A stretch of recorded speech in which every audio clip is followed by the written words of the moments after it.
সব খবর with ZSRM, কম সময়ে সব খবর একসাথে।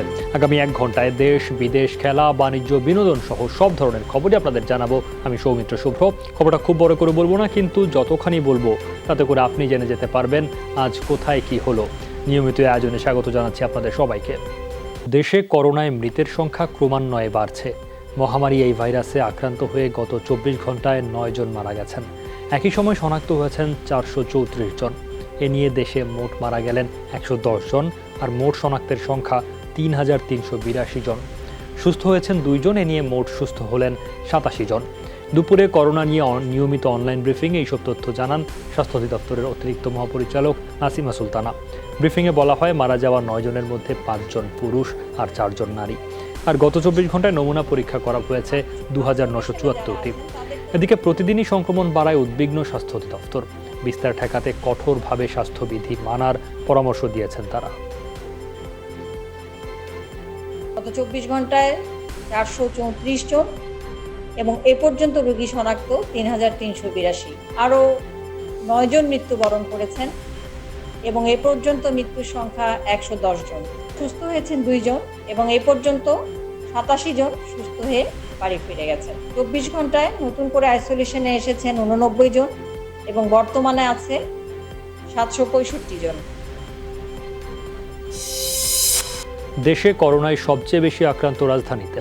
আইইডিসিআর এর তথ্য অনুযায়ী সোমবার পর্যন্ত শুধু ঢাকা মহানগরীতেই আক্রান্ত 1174 জন। এর মধ্যে পুরান ঢাকা, মিরপুর ও মোহাম্মদপুরে সংক্রমণ বেশি। পুরান ঢাকার ওয়ারিতে 30, লালবাগে 31, গেন্ডারিয়ায় 21 ও বাবুবাজারে 11 জন রোগী শনাক্ত হয়েছেন। বংশালে 31, সূত্রাপুরে 12 জন ছাড়াও ধোলাইখাল, দয়াগঞ্জ সহ পুরান ঢাকার বেশিরভাগ জায়গাতেই করোনা রোগী শনাক্ত। মিরপুরের টোলারবাগে 19, মিরপুর 11-তে 13, 12-তে 12 ও মিরপুর 1-এ 11 জনের করোনা ভাইরাস শনাক্ত হয়েছে। এছাড়া যাত্রাবাড়িতে 33, তেজগাঁওয়ে 23, বাসাবো 19, মহাখালী 16, গ্রিন রোডে 10, গুলশানে 16, ধানমন্ডিতে 23, মোহাম্মদপুরে 38 ও উত্তরায় 23 জন শনাক্তের কথা জানিয়েছে আইইডিসিআর। এছাড়াও করোনা সতর্কতায় অনেক এলাকা ও ভবন লকডাউন করা হয়েছে। করোনা সংক্রমণ ঠেকাতে রাজধানীতে তৎপরতা আরও বাড়িয়েছে আইন শৃঙ্খলা রক্ষাকারী বাহিনী। সকাল থেকে বিভিন্ন সড়কে চেকপোস্ট বসিয়ে তল্লাশি চালাচ্ছে তারা। তবে নির্দেশনা মানার ব্যাপারে নগরবাসী এখনও উদাসীন। কোনোভাবেই ঘরে রাখা যাচ্ছে না মানুষকে। নানা প্রয়োজনে রাস্তায় বের হচ্ছেন তারা।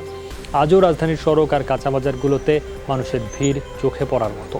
টিসিবির পণ্য বিক্রয় পয়েন্টগুলোতে রয়েছে মানুষের দীর্ঘ লাইন। ঘরের বাইরে বের হওয়া অনেককেই পড়তে হচ্ছে পুলিশি জেরার মুখে। প্রধান সড়কগুলোতে প্রতিদিনের মতোই চলছে সেনা টহল।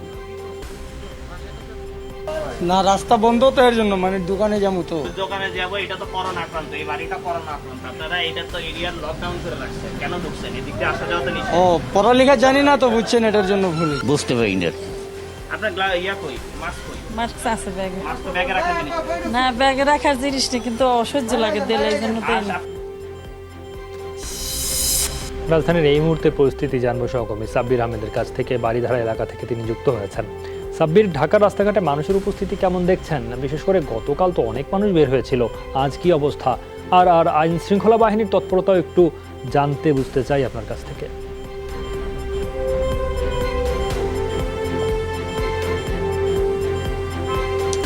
সৌমিত্র, করোনার এই পরিস্থিতিতে সাধারণ মানুষের ভেতরে, অর্থাৎ বিশেষ করে রাজধানীবাসীর ভেতরে উদাসীনতা, তাদের যে উদাসীনতা, অবহেলা, সেটি দিন দিন বাড়ছে। গতকাল যেমন ছিল বা গত বেশ কয়েকদিন ধরে আমরা যেমন দেখেছি যে মানুষ প্রয়োজন ছাড়া একেবারে অকারণে রাস্তার উপরে এসে গল্প করছেন, দাঁড়াচ্ছেন, এবং যারা প্রয়োজনেও বের হচ্ছেন তারা যেভাবে হেঁটে যাচ্ছেন, একজন আর একজনের গা ঘেঁষে যেভাবে চলাফেরা করছেন, সেই চলাফেরাটা দেখেই আসলে বোঝা যায় যে কতটা উদাসীন, কি অবস্থায় তারা নিজেরা এই পরিস্থিতিটাকে বিবেচনা করছেন।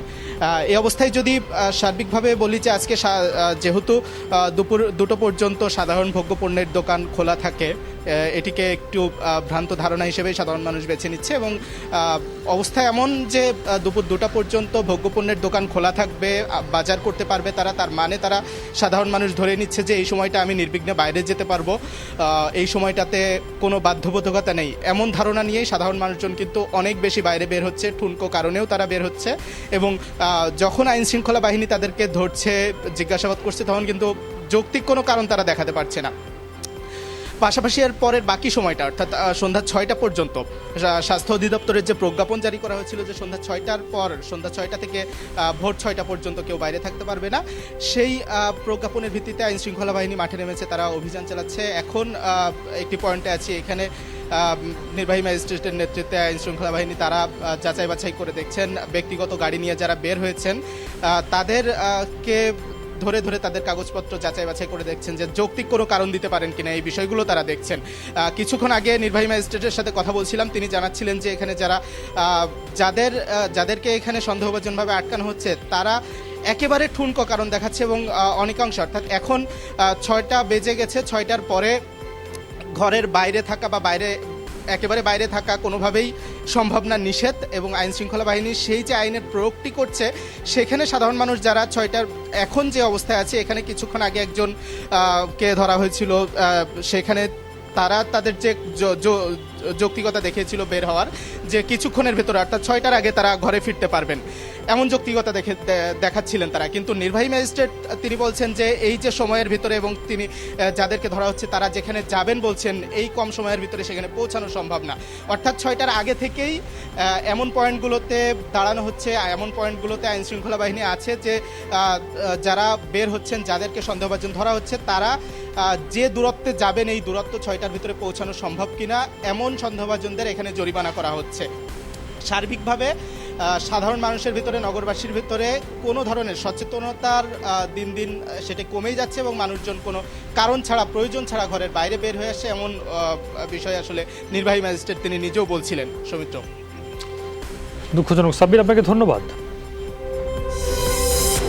24 ঘন্টায় বিশ্বজুড়ে আরও 5,500 মানুষ মারা গেছেন করোনা ভাইরাসে। এ নিয়ে মৃতের সংখ্যা ছাড়িয়েছে 1,70,000, আক্রান্ত প্রায় 25 লাখ। একদিনে নতুন করে সংক্রমণ শনাক্ত হয়েছে 73,000 মানুষের শরীরে। সপ্তাহ জুড়ে দৈনিক 7,500 গড় মৃত্যুর পর দুদিন ধরে কিছুটা কমেছে প্রাণহানি। তবে সোমবারও সর্বোচ্চ 2,000 মৃত্যু দেখেছে যুক্তরাষ্ট্র। দেশটিতে মৃতের সংখ্যা এখন 42,500, আক্রান্ত প্রায় 8 লাখ। ইতালি ও স্পেনের পর বিশ্বের চতুর্থ দেশ হিসেবে প্রাণহানি 20,000 ছাড়িয়েছে ফ্রান্সে। It's a virus that many people still don't understand. লকডাউনে ভাইরাস বিস্তারের গতি ধীর হলেও পুরোপুরি বন্ধ হবে না। আমাদের বিশ্বাস করুন, মহামারীর ভয়াবহ রূপ দেখা এখনো বাকি। একমাত্র মানবজাতির ঐক্যই পারে এই বিপর্যয় বন্ধ করতে। অথচ এখনো অনেক দেশ ভুল সিদ্ধান্ত নিচ্ছে। সময় থাকতে সচেতন করা সত্ত্বেও উন্নত দেশগুলি আজ মৃত্যুপুরী। Even surprise develop. যুক্তরাষ্ট্রে করোনা ভাইরাসে মারা গেছেন এক নারী সহ আরও 4 প্রবাসী বাংলাদেশি। এ নিয়ে দেশটিতে বাংলাদেশিদের মৃত্যু সংখ্যা বেড়ে দাঁড়ালো 178-এ। সোমবার যারা মারা গেছেন তারা হলেন সমীর দেবনাথ, সাইফুল খান বাবুল, শওকত হাসান শোয়েব এবং মুনা নাসরিন। তারা সবাই নিউ ইয়র্কের বাসিন্দা। এখন পর্যন্ত যুক্তরাষ্ট্রে প্রাণঘাতী মহামারীতে মৃত্যুবরণ করা প্রবাসী বাংলাদেশিদের মধ্যে নিউ ইয়র্কের বাসিন্দাই 162 জন। বাকিরা মিশিগান, নিউ জার্সি, মেরিল্যান্ড আর ভার্জিনিয়ায় থাকতেন। দেশটির বিভিন্ন হাসপাতালে এখনও চিকিৎসাধীন অনেক বাংলাদেশি।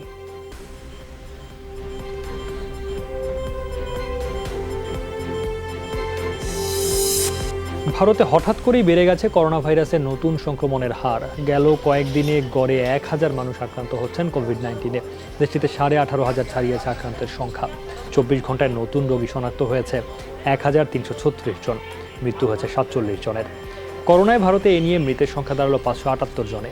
সবচেয়ে বেশি সংক্রমণ ও মৃত্যু মহারাষ্ট্রে। কেবল এই রাজ্যেই আক্রান্ত 4,500-এর বেশি, মারা গেছেন 232।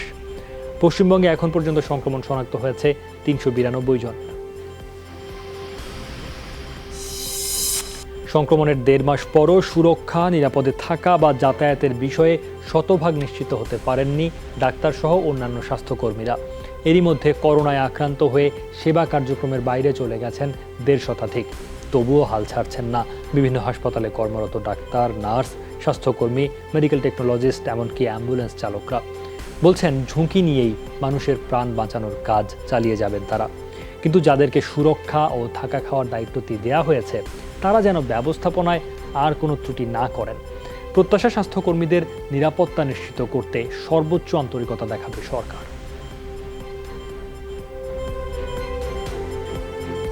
অ্যানেস্থেশিয়া থেকে তিনি যখন ফিরে আসেন তখন তিনি নিজের অবচেতন মনেই বলে ফেলেন তিনি নারায়ণগঞ্জ থেকে এসেছেন, যদিও তিনি হিস্ট্রি দিয়েছিলেন প্রথমে অন্য কোনো জায়গার, যেমন মাদারীপুর। আমরা কিন্তু হসপিটালে অবস্থান করছি, আমরা জানি না এখানে আজকে যদি একটা পজিটিভ পেশেন্ট আসে তাহলে আমরাও ইনফেক্টেড হয়ে যাব কিনা বা আমাদেরকে আইসোলেশনে চলে যেতে হবে কিনা। আমাদের ঘরেও কিন্তু আমাদের বাবা মা, আমাদের সন্তানেরা আছে। তারা সম্পূর্ণ পিপি না পেয়ে সেই যতটুকু পেরেছেন ততটুকু দিয়েই তারা রোগীর সেবায় এগিয়ে এসেছেন, বিভিন্ন ওয়ার্ডে হাসপাতালে কাজ করছেন। এটাই প্রমাণ করে যে আমাদের তরুণ চিকিৎসকরা তাদের দায়িত্ব থেকে মোটেই পিছপা হননি। জ্বর, সর্দি, শ্বাসকষ্টে আক্রান্ত হয়ে গোপালগঞ্জ, খুলনা, সাতক্ষীরা ও পটুয়াখালীতে 6 জন মারা গেছেন। গোপালগঞ্জের কোটালীপাড়ার স্বাস্থ্য কর্মকর্তা জানান, ভোরে জ্বর, শ্বাসকষ্ট নিয়ে হাসপাতালে যান 22 বছর বয়সী এক যুবক। পরে চিকিৎসক তাকে মৃত ঘোষণা করেন। এরই মধ্যে মৃতের নমুনা সংগ্রহ করা হয়েছে। ঘটনার পর নিহতের বাড়ি লকডাউনের নির্দেশ দেওয়া হয়। জ্বর, সর্দি, কাশিতে 45 বছর বয়সী একজনের মৃত্যু হয়েছে খুলনার রূপসায়। মেডিকেল অফিসার জানান, কয়েকদিন ধরে জ্বর, শ্বাসকষ্টে ভুগছিলেন তিনি। সকালে খুলনা মেডিকেল কলেজ হাসপাতালে নেয়ার পথে মারা যান ওই ব্যক্তি। এছাড়া একই হাসপাতালে মারা গেছেন 70 বছর বয়সী এক বৃদ্ধা। মৃতদের নমুনা সংগ্রহ করেছেন স্বাস্থ্যকর্মীরা। পটুয়াখালীতে চিকিৎসাধীন অবস্থায় মারা গেছেন 60 বছর বয়সী এক বৃদ্ধ। জ্বর, শ্বাসকষ্ট নিয়ে পটুয়াখালী 250 শয্যা বিশিষ্ট হাসপাতালে ভর্তি হন তিনি। নিহতের নমুনা সংগ্রহ করেছেন স্বাস্থ্যকর্মীরা। মৃত ব্যক্তির বাড়ি লকডাউন ঘোষণা করা হয়েছে। এদিকে একই উপসর্গ নিয়ে সাতক্ষীরার তালা ও আশাশুনিতে মারা গেছেন 2 জন। নমুনা সংগ্রহ করা হয়েছে, লকডাউন করা হয়েছে বাড়ি। ধীরে ধীরে দেশের প্রায় সব প্রান্তেই ছড়িয়েছে করোনা সংক্রমণ। সোমবার পর্যন্ত রাজধানী ঢাকা সহ মোট 55 জেলায় রোগী শনাক্তের কথা জানিয়েছে আইইডিসিআর। ঢাকার পরই দ্বিতীয় সর্বোচ্চ 387 জন আক্রান্ত নারায়ণগঞ্জে। রাজধানীর পাশের আরেক জেলা গাজীপুরে আক্রান্ত 269। এছাড়া কিশোরগঞ্জে 146, নরসিংদীতে 135 ও মুন্সিগঞ্জে 33 জন। বন্দরনগরী চট্টগ্রামে রোগী শনাক্ত হয়েছে 43 জন। লক্ষ্মীপুরে 25 ও কুমিল্লায় 21 জন। এদিকে পুরো চট্টগ্রাম বিভাগে এই সংখ্যা 118। রংপুর বিভাগে আক্রান্তের সংখ্যা মোট 50। বিভাগটিতে সবচেয়ে বেশি 13 জন গাইবান্ধায়। ময়মনসিংহ বিভাগে আক্রান্ত 81। এর মধ্যে ময়মনসিংহ জেলায় 33 ও জামালপুরে 21 জন। দক্ষিণের বিভাগ বরিশালে আক্রান্ত 47। এর মধ্যে বরিশালেই 24 জন। রাজশাহী বিভাগে 12, খুলনায় 9 ও সিলেট বিভাগে এখন পর্যন্ত 8 জনের শরীরে শনাক্ত হয়েছে করোনা।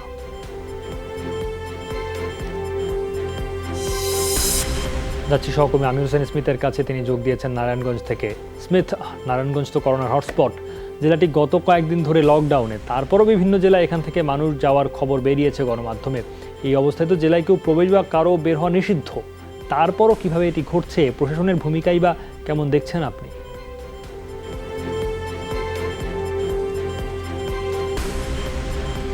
সৌমিত্র, আপনি ঠিকই বলেছেন যে লকডাউনের পরও কিভাবে নারায়ণগঞ্জ থেকে প্রতিদিনেই কিন্তু মানুষ চলে যাচ্ছে। তার মূল কারণ হচ্ছে নারায়ণগঞ্জে কিন্তু এই বিভিন্ন শিল্প কলকারখানায় যে সমস্ত মানুষ থাকেন সেই সমস্ত মানুষগুলাই কিন্তু তার নিজ নিজ জেলায় চলে যাচ্ছে। এখানে 2টি কারণ এখানে কিন্তু উল্লেখযোগ্য।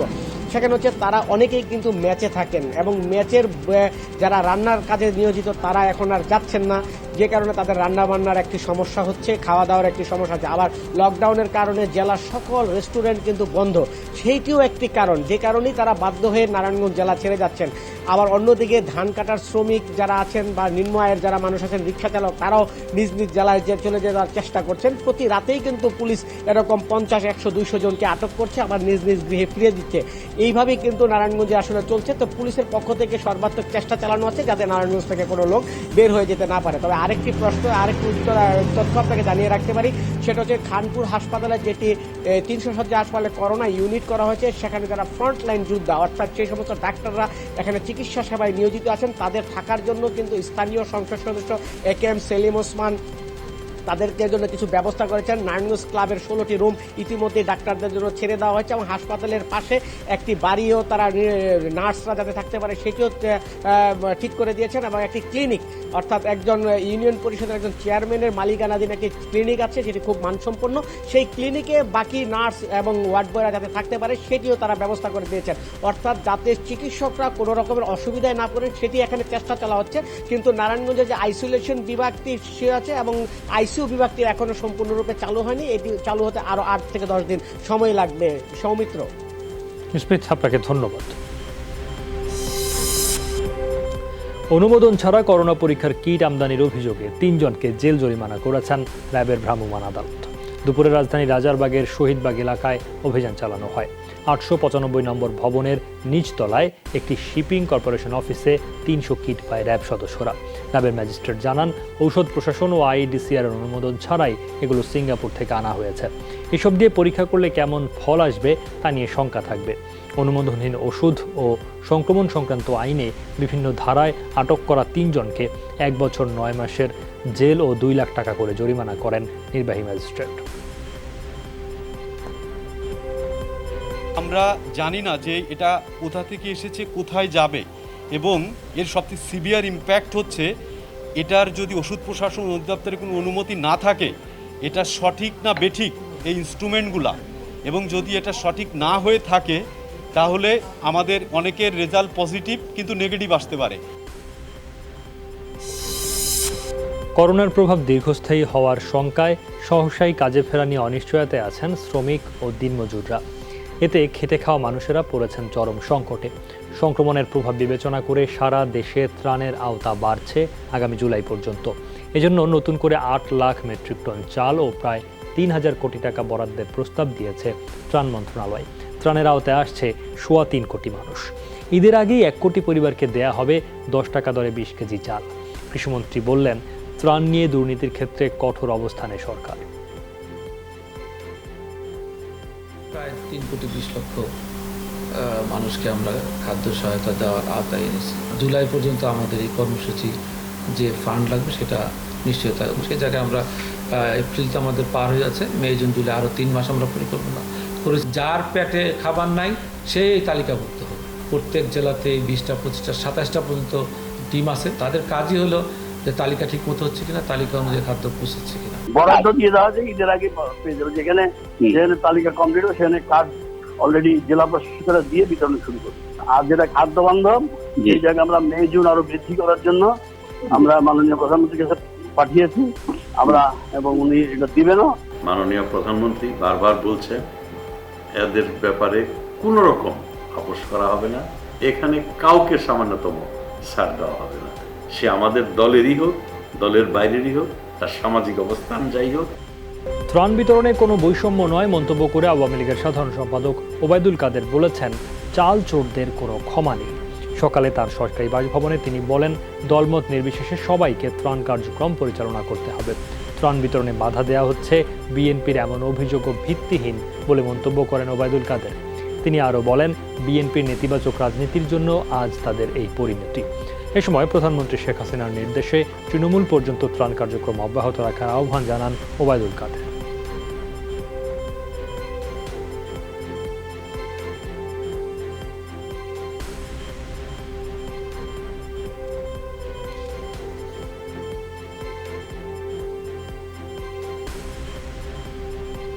তালিকা প্রণয়নে কোনো প্রকার বৈষম্য করা চলবে না।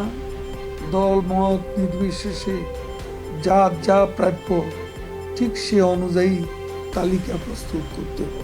বিএনপিকে নিশ্চিহ্ন করার জন্য সরকার নয়, তারা নিজেরাই নিজেদের ধ্বংসের জন্য যথেষ্ট। করোনার মধ্যেই ডেঙ্গু প্রতিরোধের প্রস্তুতি নেওয়া হচ্ছে বলে জানিয়েছেন স্থানীয় সরকার মন্ত্রী তাজুল ইসলাম। সকালে ঢাকা উত্তর সিটির বিভিন্ন খাল পরিদর্শন শেষে তিনি একথা জানান। বলেন, মহামারী করোনার মধ্যেই মশা নিধনে কাজ করতে হবে। সাম্প্রতিক সময়ে দেশে বিভিন্ন জায়গায় চাল চুরির বিষয়ে তাজুল ইসলাম বলেন, কোনো জনপ্রতিনিধি যদি চাল চুরি করে এবং তা প্রমাণ হলে কোনো ধরনের ছাড় দেয়া হবে না। পরিদর্শনে থাকা ঢাকা উত্তর সিটির মেয়র আতিকুল ইসলাম বলেন, গতবারের ডেঙ্গুর ভয়াবহতার জন্য এবারে আগে থেকেই প্রস্তুতি নিচ্ছে সিটি কর্পোরেশন। এখন করোনা ভাইরাসের এই সময় আমরা সোশ্যাল ডিস্টেন্স মেনটেন করে আমাদের কাজগুলো চালাইতে হবে। না যদি ডেঙ্গু রোগ আবার যদি দেখা দেয় তাহলে তো তখন আপনারা এবং আমার মনে হয় দেশের জাতির জন্য এটা খুব শুভ না। আমাদের খালগুলোকে যেন পরিষ্কার রাখি, আমরা সবাই মিলে কালেকটিভ ওয়েতে চাচ্ছি এই খালগুলোকে, এই লেকগুলোকে পরিষ্কার পরিচ্ছন্ন রাখার জন্য। প্রধানমন্ত্রীর নির্দেশে ৭৫% ভর্তুকিতে হাওরের কৃষকদের ফসল কাটার যন্ত্র দেয়া হচ্ছে বলে জানিয়েছেন কৃষিমন্ত্রী আব্দুর রাজ্জাক। দুপুরে নেত্রকোনার মদনের গোবিন্দতলা হাওরের ধান কাটার কার্যক্রম পরিদর্শন করেন মন্ত্রী। জানান, হাওরের কৃষকদের মাঝে ৪ শতাধিক কম্বাইন্ড ফসল কাটার যন্ত্র দেয়া হয়েছে। এছাড়া নীলফামারী, পাবনা, সিরাজগঞ্জ সহ বিভিন্ন জেলা থেকে ধান কাটার শ্রমিকদের আনা হচ্ছে হাওড়াঞ্চলে। বড় কোনো প্রাকৃতিক দুর্যোগ না হলে হাওরের ধান কৃষকরা ঘরে তুলতে পারবে বলে আশা প্রকাশ করেন কৃষিমন্ত্রী। পরে কৃষকদের মাঝে মাস্ক, লুঙ্গি ও গামছা বিতরণ করেন তিনি। আমরা কৃষি মন্ত্রণালয়ের পক্ষ থেকে সর্বাত্মক চেষ্টা করেছি যাতে এখানে শ্রমিক আনা যায় এবং ধান কাটার মেশিন, কম্বাইন হারভেস্টার এবং রিপার। কম্বাইন হারভেস্টারই আমরা 400 এনে পুরো হাওর এলাকায় এনেছি। জামালপুর জেনারেল হাসপাতালে 100 পিপিই সহ অন্যান্য চিকিৎসা সামগ্রী দিলেন তথ্য প্রতিমন্ত্রী doctor Murad Hasan. Corona virus প্রতিরোধে ব্যক্তিগত তহবিল থেকে হাসপাতালে কর্মরত ডাক্তার ও স্বাস্থ্যকর্মীদের সুরক্ষায় 100 পিপিই, সার্জিক্যাল মাস্ক, সুরক্ষা চশমা হস্তান্তর করেছেন তিনি। সোমবার জামালপুর জেলা প্রশাসকের কাছে এসব সুরক্ষা সামগ্রী তুলে দেন। এ সময় উপস্থিত ছিলেন বাংলাদেশ আওয়ামী লীগের সাংগঠনিক সম্পাদক মির্জা আজম। এ সময় প্রতিমন্ত্রী জানান, প্রধানমন্ত্রীর সাথে আলোচনার সাপেক্ষে জামালপুর শেখ হাসিনা মেডিকেল কলেজে RT-PCR ল্যাব প্রতিষ্ঠিত করার জন্য প্রয়োজনীয় উদ্যোগ নেওয়া হবে। আমাদের নিজেদের অর্থে আমরা আমাদের চিকিৎসকদের কাছে, আমাদের স্বাস্থ্যকর্মীদের কাছে যারা করোনা ভাইরাস আক্রান্ত রোগীদের সেবায় নিয়োজিত তাদের জন্য আমরা প্রদান করেছি। প্রায় 21,000 পরিবারের মধ্যে রমজানে প্রয়োজনীয় খাদ্য সামগ্রী বিতরণের জন্য ব্যক্তিগত তহবিল থেকে 2 কোটি টাকার বেশি দেওয়ার ঘোষণা দিয়েছেন নারায়ণগঞ্জ 5 আসনের সংসদ সদস্য AKM সেলিম ওসমান।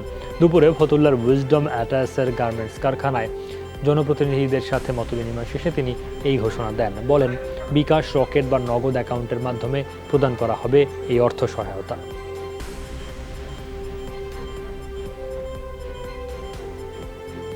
আমরা টাকায় যাচ্ছি এই কারণ অনেক সময় দেখা যায় খাদ্যর থেকে ওষুধের অনেক বেশি প্রয়োজন হয়ে যায়। এছাড়া যেহেতু বর্তমান সরকার এই সমস্ত লোকের মাধ্যমে বিভিন্ন খাদ্যশস্য ওনারা বন্টনের ব্যবস্থা রেখেছেন, সেইটাও যথারীতি বন্টন করবেন তারা। পাশাপাশি এইটা জানাচ্ছিলাম এর আগে যে রাজধানী সব বিভিন্ন জায়গায় লকডাউন এবং সরকারি নির্দেশনা উপেক্ষা করেই অনেকে অকারণে বাইরে বের হচ্ছেন নানা অজুহাতে। বরিশালেও বিধিনিষেধ উপেক্ষা করে মানুষের বাইরে বের হওয়ার খবর আমরা জানতে পেরেছি। সহকর্মী কাউসার হোসেন যুক্ত হয়েছেন বরিশাল থেকে। কাউসার, বরিশালে বিধিনিষেধ মেনে চলার ব্যাপারে আসলে কতখানি আসলে আপনারা দেখছেন মানুষ তৎপর? প্রশাসনের দিক থেকে কী ধরনের উদ্যোগ রয়েছে তাদেরকে আইন মেনে চলতে?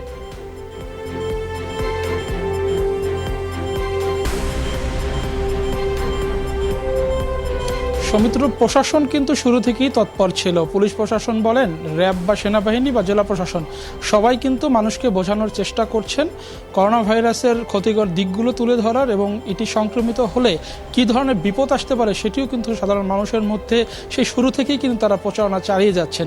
যদিও সাধারণ মানুষের মধ্যে যে সচেতনতা বোধ সেটি কিন্তু এখন পর্যন্ত পুরোপুরি আসে নাই। এর কারণেই কিন্তু তারা আসলে ঘর থেকে বেরোচ্ছেন। যদিও আজ প্রতিদিনের তুলনায়, গত কয়েকদিনের তুলনায় আজ একটু রাস্তাঘাটে মানুষের উপস্থিতি কিছুটা কম ছিল। যদিও সকাল থেকে বৃষ্টি হয়েছে, এই প্রভাবেই কিন্তু আসলে মানুষের উপস্থিতি কম ছিল, কিন্তু প্রতিদিন কিন্তু মানুষ কিন্তু বের হচ্ছেন, বিনা কারণেই বের হচ্ছেন। এবং কেউ কেউ আসলে যাদের সাথে আমরা কিন্তু বিভিন্ন সময় কথা বলে থাকি, যারা বাড়ির বাইরে বের হচ্ছেন, যে তাদের কাছে আমাদের প্রশ্নও থাকে যে আসলে প্রশাসনের বিভিন্ন নির্দেশনা, বাড়িতে থাকার যে নির্দেশনা, তারপরও কেন আপনারা বের হচ্ছেন? তারা কিন্তু বলছেন বাজার করতে, না হয় জরুরি প্রয়োজনে বা ওষুধ কেনার জন্য। কিন্তু আসলে সব তাদের যে খোরা অজুহাতগুলো সেগুলো কিন্তু আসলে অনেকটাই মিথ্যা। আরেকটু বিষয় আসলে বলে রাখতে যাই সৌমিত্র, গত 24 ঘন্টায় কিন্তু বরিশাল জেলায় নতুন করে 7 জন আক্রান্ত হয়েছেন এবং এ নিয়ে কিন্তু গত 12 দিনে বরিশাল জেলা পুরো যে 10টি উপজেলা রয়েছে সবকটি উপজেলায় কিন্তু আজ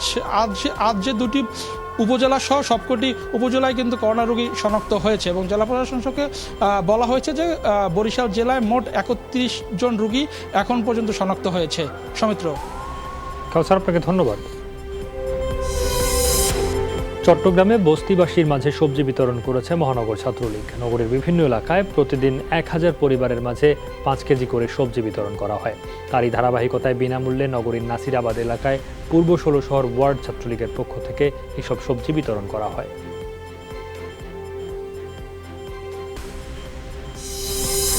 গাজীপুরের কালিয়াকৈরের ফুলবাড়িয়া এলাকায় কৃষকের ধান কেটে দিচ্ছেন জেলা যুবলীগের নেতাকর্মীরা। দুপুরে উত্তরপাড়া বিলে 5 জন চাষির ধান কেটে দেন 20-30 জনের একটি দল।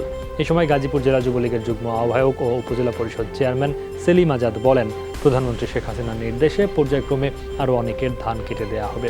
স্বেচ্ছাশ্রমে ধান কেটে দেওয়ায় খুশি এলাকাবাসী ও কৃষকরা। বাজারের চেয়ে পণ্যভেদে দামের বড় ধরনের পার্থক্য বিধায় স্বল্প আয়ের মানুষদের এমন দীর্ঘ লাইন। 2 থেকে 3 ঘন্টা লাইনে দাঁড়িয়ে থেকেও অনেক সময় মিলছে না পণ্য নিয়ে কালোবাজারে বিক্রি করা হচ্ছে, অনেক ক্ষেত্রে মজুদ করা হচ্ছে ঘরের মধ্যে। এতে বাড়ছে অনিয়ম। লোকবল স্বল্পতায় তদারকি ব্যবস্থা জোরদার করতে পারছে না টিসিবি। তবে রাজধানীতে বাণিজ্য মন্ত্রণালয় এবং জেলা পর্যায়ে স্থানীয় প্রশাসনের মাধ্যমে ইদানিং বাড়ানো হয়েছে নজরদারি।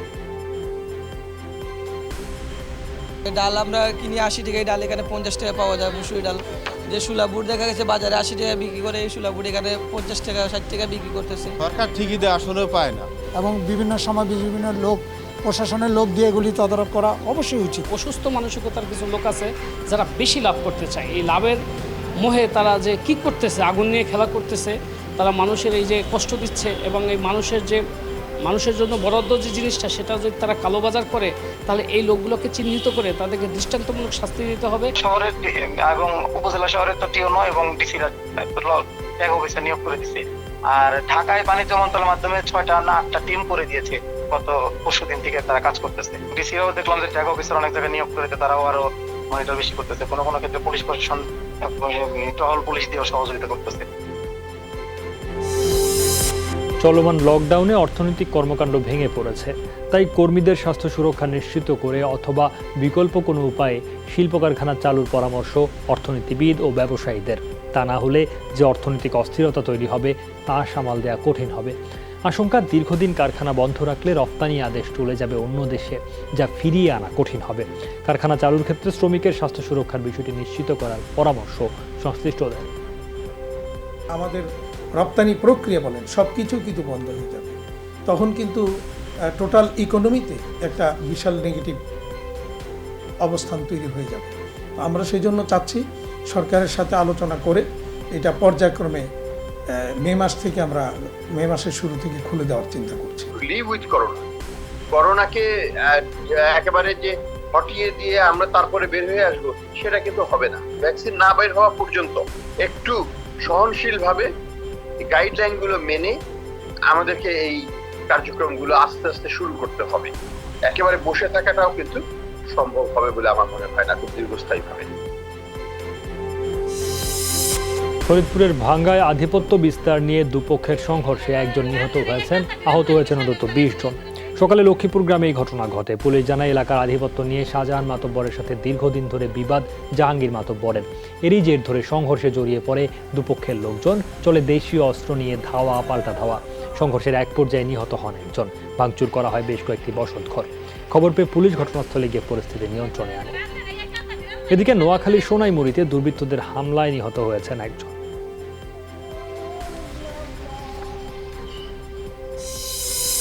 করোনা পরিস্থিতির মাঝেই আদালতের কার্যক্রম অনলাইনে করা যায় কিনা ভাবছে দেশের আইনজীবীরা। স্টেলার চেম্বার্স নামের একটি ল ফার্মের আয়োজনে বাংলাদেশে বিচার বিভাগের ভার্চুয়াল অপারেশন শিরোনামে একটি অনলাইন আলোচনায় তারা এই বিষয়ে কথা বলেন। ব্যারিস্টার আনাম হোসেনের সঞ্চালনায় এতে অংশ নেন সুপ্রিম কোর্ট আইনজীবী সমিতির সম্পাদক ব্যারিস্টার রুহুল কুদ্দুস কাজল, ব্যারিস্টার অনিক আর হক, ব্যারিস্টার জুনায়েদ চৌধুরী, ব্যারিস্টার রাশনা ইমাম এবং ব্যারিস্টার সাকিব মাহবুব প্রমুখ। তারা এই সময়ে আদালতের কার্যক্রম অনলাইনে চালানোর বিভিন্ন দিক নিয়ে আলোচনা করেন। তাদের আলোচনায় আসে সম্ভাব্য চ্যালেঞ্জ এবং ব্যবহারিক সমাধানের দিকগুলো। করোনা ভাইরাস মোকাবেলায় রাজধানীর 2টি হাসপাতালে পিপিই সরবরাহ করেছে গাজী গ্রুপ।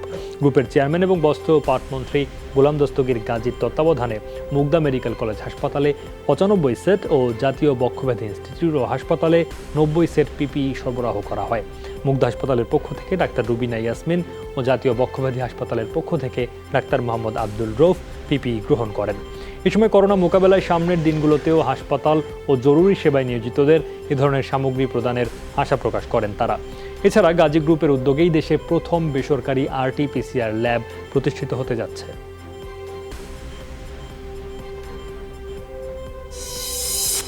যুক্তরাষ্ট্রের সব ধরনের অভিবাসন স্থগিত রাখার ঘোষণা দিলেন প্রেসিডেন্ট ডোনাল্ড ট্রাম্প। সোমবার তিনি জানান, শিগগিরই এই সংক্রান্ত নির্বাহী আদেশ জারি হবে। অভিবাসন স্থগিত রাখার কারণ হিসেবে করোনার আক্রমণ মোকাবেলা ও মার্কিন নাগরিকদের কর্মসংস্থানের সুরক্ষার কথা উল্লেখ করেছেন ট্রাম্প। অবশ্য অভিবাসন প্রক্রিয়া বন্ধের আওতায় কোন কোন কর্মসূচি পড়বে তা এখনও স্পষ্ট নয়।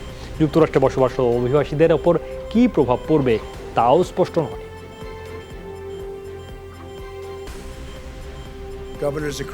লকডাউন শিথিলে নির্দেশনার প্রথম ধাপ বাস্তবায়নের ব্যাপারে ভাবছেন বিভিন্ন রাজ্যের গভর্নররা। অর্থনীতির পুনর্জাগরণে এর বিকল্প নেই। করোনা ভাইরাসের অর্থনৈতিক প্রভাবে বিপর্যস্ত কোটি মার্কিন পরিবার। তাদের আর্থিক নিরাপত্তা নিশ্চিত না হলে ভাইরাসের বিরুদ্ধে লড়াই করা আরও কঠিন হয়ে পড়বে।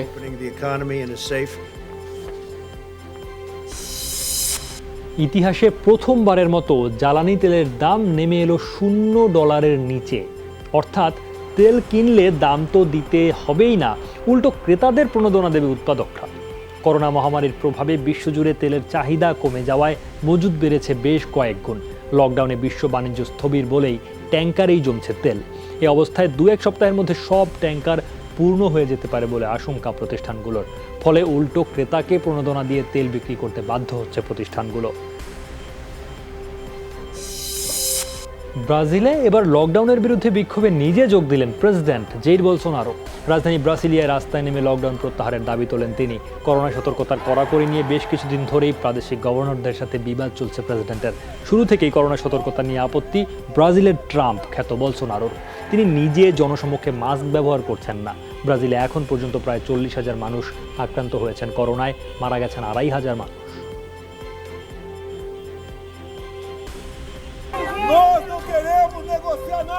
আমি ব্রাজিলে বিশ্বাস করি, কারোর সাথে দর কষাকষির প্রয়োজন নেই আমাদের।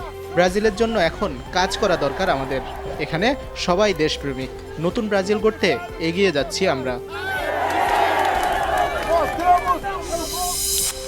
এবার ম্যাচ গড়াপেটা ইস্যুতে আইসিসির সন্দেহের তালিকায় এসেছেন জাতীয় দলের সাবেক ক্রিকেটার ও বাংলাদেশ নারী ক্রিকেট দলের ম্যানেজার জাভেদ ওমর বেলিম।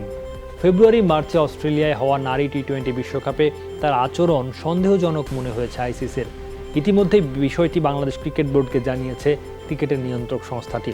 ভবিষ্যতে জাভেদ ওমর বেলিমকে কোনো ধরনের ক্রিকেটীয় কর্মকাণ্ডে যুক্ত না করার পরামর্শ বিসিবিকে দিয়েছে আইসিসি।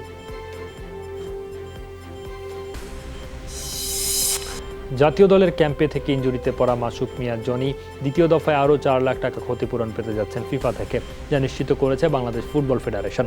গত বছরের সেপ্টেম্বরে বিশ্বকাপ বাছাই পর্বের আফগানিস্তানের বিপক্ষে ম্যাচের আগে অনুশীলনে হাঁটুর লিগামেন্ট ছিঁড়ে যায় জনির। এর আগে ফেব্রুয়ারিতে প্রথম দফাতেও প্রায় 4 লাখ টাকা ক্ষতিপূরণ পান জনি। ক্লাব প্রোটেকশন স্কিমের আওতায় 2 মেয়াদে প্রায় 8 লাখ টাকা ক্ষতিপূরণ পেলেন জাতীয় দলের এই মিডফিল্ডার। যদি মাঠ নামার মতো পর্যায়ে না থাকে বা সে যদি প্রপার ফিট না হয়, তাহলে হয়তো বা সেখানে তার একটা তৃতীয় কিস্তি পাওয়ার সম্ভাবনা রয়েছে। তো এইসব বিষয়ে বাংলাদেশ ফুটবল ফেডারেশন কাজ করছে এবং এ ব্যাপারে ফার্দার ফিডব্যাক থাকলে আমরা অবশ্যই জানাবো। দ্বিতীয় তিউনিসীয় বক্সার হিসেবে মরিয়ম হোমরানি জায়গা করে নিয়েছেন অলিম্পিকে। এই নারীর ইচ্ছে ছিল টোকিও অলিম্পিকে বাজিমাত করার, কিন্তু তাতে বাদ সেধেছে করোনা মহামারী। অবশ্য দমে যাননি মরিয়ম। লকডাউন চলায় ঘরেই চালিয়ে যাচ্ছেন অনুশীলন আর জিম।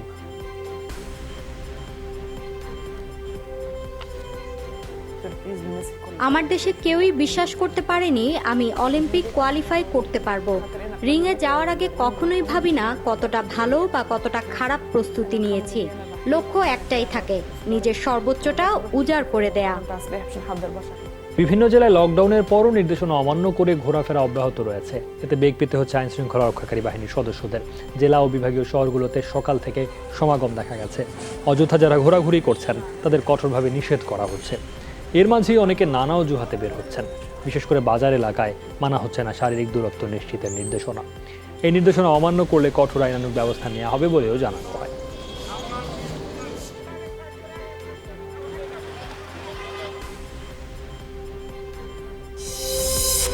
মধুর রানা যোগ দিয়েছেন রাজশাহী থেকে, তার সাথে কথা বলছি। রানা, রাজশাহীতে কি ঘরে থাকছে সাধারণ মানুষ? আর আইন শৃঙ্খলা বাহিনী হাটে বাজারে শারীরিক দূরত্ব বজায় রাখতে কতটা তৎপর? আরেকটি বিষয় জানতে চাই রানা, সেটা হচ্ছে হতদরিদ্র কর্মহীনরা কি সহায়তা পাচ্ছেন?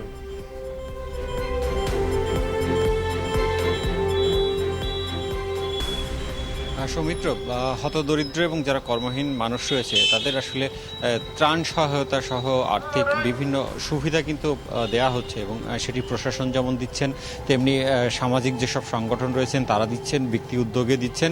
তবে সবাই যে পাচ্ছেন সেটি বলা যাবে না। তবে নগরের যেসব বস্তি এলাকায় যাদের বসবাস, যারা দিন আনে দিন খায়, সেই সব প্রান্তিক মানুষরা পাচ্ছে এটি বলা যায়। তবে গ্রাম অঞ্চলের চিত্র একটু ভিন্ন। সেখানে সরকারিভাবে স্থানীয় জনপ্রতিনিধিদের মাধ্যমে সেটি দেয়া হচ্ছে, তবে অনেকে অভিযোগ করছেন এখন পর্যন্ত পায়নি। তবে জেলা প্রশাসন বলছে যে তারা নিশ্চিত করছেন যাতে প্রতিটি প্রান্তিক মানুষ এবং যারা দুস্থ রয়েছে, কর্মহীন মানুষ রয়েছে, তাদেরকে তারা সহায়তা দিবেন, এটি তারা নিশ্চিত করতে চান। আর সৌমিত্র, লকডাউন পুরোপুরি যে মানছে সেটি আসলে বলা চলে না, কারণ এখন 6:30টার পর। তারপরেও আপনি আসলে এখানে রাস্তায় মানুষ দেখতে পাচ্ছেন, তারা চলাফেরা করছে ও নানান অজুহাত তাদের রয়েছে, আবার অনেকেই প্রয়োজনেও আসছে। জেলা প্রশাসন থেকে আমাকে জানানো হয়েছে আজকে 24টি ভ্রাম্যমাণ আদালত কাজ করছে জেলা জুড়ে। এর মধ্যে 20টি রয়েছে উপজেলা পর্যায়ে এবং 4টি রয়েছে নগরীতে। তবে পাড়া মহল্লায় কিন্তু বিকেলের পরে মানুষের যে প্রবণতা সেটি কিন্তু এখনো রয়েছে। আর একটু আপনাকে জানিয়ে শেষ করি সৌমিত্র, রাজশাহী মেডিকেল কলেজে গত শুক্রবারে একজন রুগী ভর্তি হয়েছিলেন, যিনি বলেছিলেন যে তিনি জ্বরে আক্রান্ত। সেই নমুনায় তাকে 42 নম্বর ওয়ার্ডে ভর্তি করা হয়েছিল, কিন্তু গতকাল তাকে তার করোনা প্রমাণিত হয়েছে। তিনি সাধারণ রোগীদের মতো চিকিৎসা সেবা নিচ্ছিলেন। এই কারণে তার সংস্পর্শে আসা 4 চিকিৎসক এবং নার্সকে হোম কোয়ারেন্টাইনে পাঠানো হয়েছে এবং এটি আমাকে জেলা প্রশাসক নিশ্চিত করেছে। সৌমিত্র। রানা, আপনাকে ধন্যবাদ।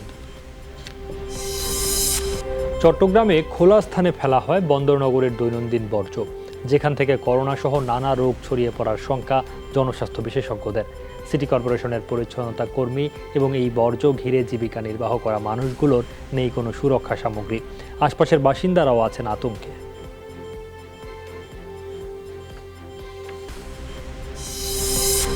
চট্টগ্রামের পরিস্থিতি জানাতে যুক্ত হয়েছেন শিহাব জিসান। জিসান, করোনার এই সময়ে বন্দরনগরীর অবস্থা কি? বিনা কাজে বের হওয়া মানুষদের ঠেকাতে প্রশাসনের কেমন পদক্ষেপ দেখছেন?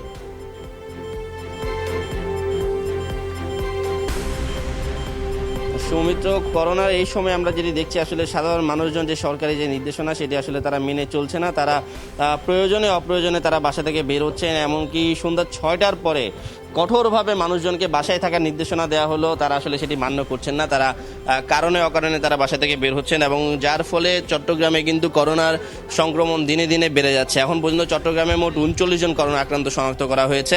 এর বাইরে আরও ঢাকা থেকে আরও 3 জন চট্টগ্রামের রোগী শনাক্ত করা হয়েছে এবং সব মিলে চট্টগ্রামে এখন পর্যন্ত করোনা আক্রান্ত হয়ে মারা গিয়েছেন 5 জন।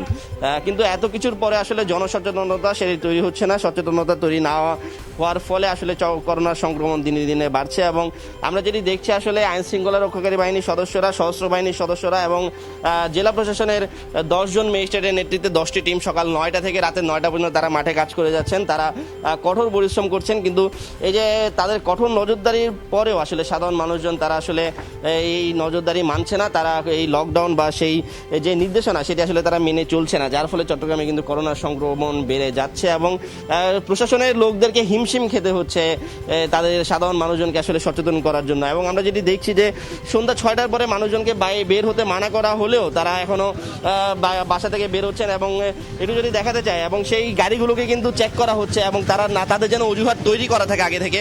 এখন একটি মোটরসাইকেলকে দাঁড়া করা হয়েছে যেখানে আসলে 2 জন চলাফেরা করা হচ্ছে, যেখানে বলা হচ্ছিল যে আসলে মোটরসাইকেলে যদি বের হতেও হয় তাহলে যেন 1 জন বের হয়, কিন্তু আমরা দেখছি যে সেই নির্দেশনা আসলে তারা মানা হচ্ছে না এবং সংক্রমণ যেই নিয়মাবলী সেই নিয়মগুলো আসলে মানুষজন চট্টগ্রামবাসী এখনো মেনে চলছে না, যার ফলে চট্টগ্রামে করোনার সংক্রমণ দিন দিন বাড়ছে এবং এই বাড়ার ফলেও কিন্তু মানুষজনের মধ্যে আতঙ্ক, সেই আতঙ্ক এখনো তৈরি হয়নি, সচেতনতা তৈরি হয়নি এবং প্রশাসনের লোকজনকে আমরা দেখছি তারা আসলে পরিশ্রম করে যাচ্ছেন। সৌমিত্র। জি স্যার, আপনাকে ধন্যবাদ। ঘণ্টাখানেকের বৃষ্টিতে জলাবদ্ধতা তৈরি হয়েছে চট্টগ্রামের বেশ কিছু এলাকায়। এতে ভোগান্তিতে পড়েন সড়কে বের হওয়া বেশিরভাগ মানুষ। বেলা 11:15টার দিকে হঠাৎ করেই শুরু হয় দমকা হাওয়া সহ বৃষ্টি এবং বজ্রপাত। বৃষ্টিতে নগরীর জিইসি মোড় 2 নম্বর গেট, আগ্রাবাদের সিডিএ এলাকা সহ অনেক নিম্নাঞ্চলে তৈরি হয় জলাবদ্ধতা। আবহাওয়া অফিস জানিয়েছে দুপুর 12টা পর্যন্ত বৃষ্টিপাত রেকর্ড করা হয়েছে 20 মিলিমিটার। বৃষ্টিতে দুর্ভোগের মধ্যে পড়েন রিক্সা, ভ্যান নিয়ে বের হওয়া নিম্ন আয়ের মানুষ।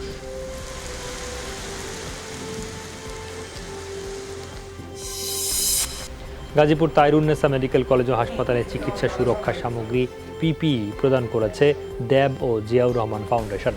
বিএনপি জাতীয় নির্বাহী কমিটির সদস্য ও জিয়াউর রহমান ফাউন্ডেশনের সমন্বয়কারী মাঝহারুল আলমের সভাপতিত্বে হস্তান্তর অনুষ্ঠানে প্রধান অতিথি ছিলেন মহানগর বিএনপির সাধারণ সম্পাদক সোহরাব উদ্দিন। এর আগে সিটি মেডিকেল কলেজ শাখায় চিকিৎসা সুরক্ষা সামগ্রী পিপিই প্রদান করা হয়।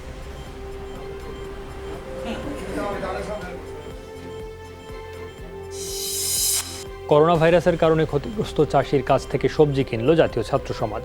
দুপুরে রংপুরের মিঠাপুকুরের জায়গিরহাট এলাকার এক চাষির ক্ষেতের সবজি কিনে নেন জাতীয় ছাত্র সমাজের কেন্দ্রীয় সাধারণ সম্পাদক আল মামুন। তিনি জানান, লকডাউনের কারণে সবজি বিক্রি করতে পারছিলেন না ওই চাষি, এতে হতাশ হয়ে পড়েছিলেন তিনি। তাই তার জমি থেকে সবজি কেনা হয়েছে। এগুলো ছাত্র সমাজের ফ্রি সবজি বাজার কর্মসূচির মাধ্যমে দুস্থ ও অসহায়দের মাঝে বিতরণ করা হবে বলে জানান। ন্যায্য দামে আমরা কিন্তু জাতীয় ছাত্র সমাজ তাদের সবজি কিনতেছি এবং সেই সবজিগুলো দুস্থ মানুষের মাঝে বিতরণ করতেছি। আমরা মনে করি আমাদের জাতীয় পার্টির প্রতীক হচ্ছে লাঙ্গল। এই লাঙ্গল প্রতীক কিন্তু কৃষকদের ভালোবাসা থেকেই উঠে আসা এই লাঙ্গল প্রতীক। এই লাঙ্গলের ভালোবাসা থেকে আমরা কৃষকদের বাঁচাতে হবে। ত্রাণ বিতরণে স্বচ্ছতা আনতে জনপ্রতিনিধিদের শপথ পড়ালেন ভোলা 3 আসনের সংসদ সদস্য নুরুন্নবী চৌধুরী শাওন। সকালে লালমোহনের সজীব অজেদ জয় ডিজিটাল পার্কে পৌরসভা 9 ইউনিয়নের জনপ্রতিনিধি এবং ত্রাণ কমিটির সদস্যদের শপথ পাঠ করান তিনি। ত্রাণ বিতরণের ক্ষেত্রে প্রধানমন্ত্রী শেখ হাসিনা যাকে যে দায়িত্ব দেবেন তা সততা ও নিষ্ঠার সাথে পালনের আহ্বান জানান এমপি শাওন। অনুষ্ঠানে স্থানীয় জনপ্রতিনিধিরা উপস্থিত ছিলেন।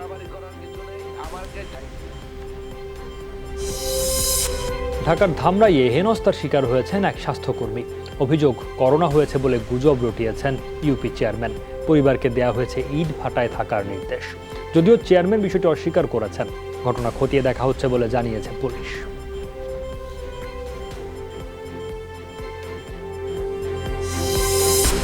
কাগজে কলমে লকডাউন গাজীপুর, অথচ কোনো বিধিনিষেধই মানছেন না স্থানীয়রা। করোনা আতঙ্কের মধ্যেই দৌরাত্ম্য বেড়েছে ভাটা মালিকদের। বন্ধ করে দেয়া ভাটাগুলোতে শ্রমিক সমাগম ঘটিয়ে পোড়ানো হচ্ছে ইট। হাটবাজার আর চায়ের দোকানে লেগে থাকছে মানুষের ভিড়। এসব কারণেই সংক্রমণ সবচেয়ে বেশি গতিতে বাড়ছে শ্রমিক অধ্যুষিত এই জেলায়। অবশ্য শারীরিক দূরত্ব নিশ্চিতের চেষ্টা করছে প্রশাসন। গাজীপুর থেকে যুক্ত হয়েছেন সহকর্মী পলাশ প্রধান। পলাশ, নতুন সংক্রমণের হার সবচেয়ে বেশি গাজীপুরে, তারপরও কেউ বিধিনিষেধ মানছেন না কেন? প্রশাসন কি বলছে?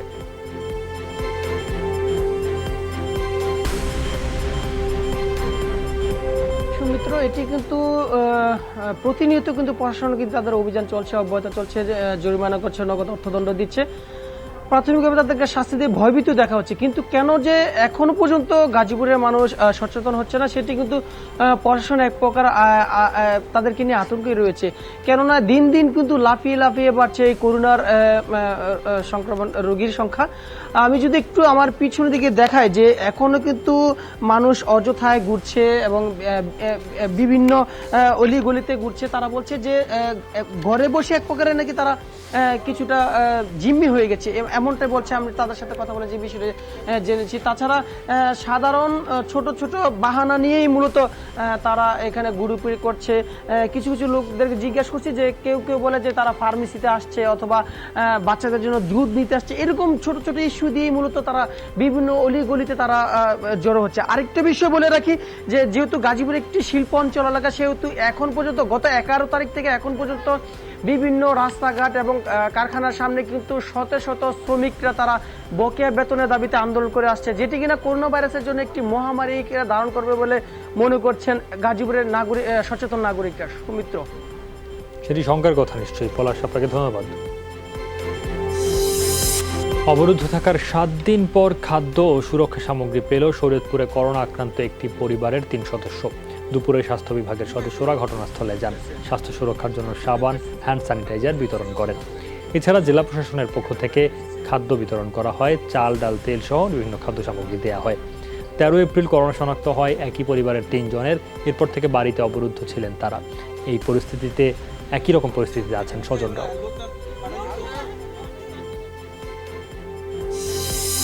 নারায়ণগঞ্জে বাড়ছে করোনা আক্রান্তের সংখ্যা, সেই সাথে বাড়ছে আতঙ্ক।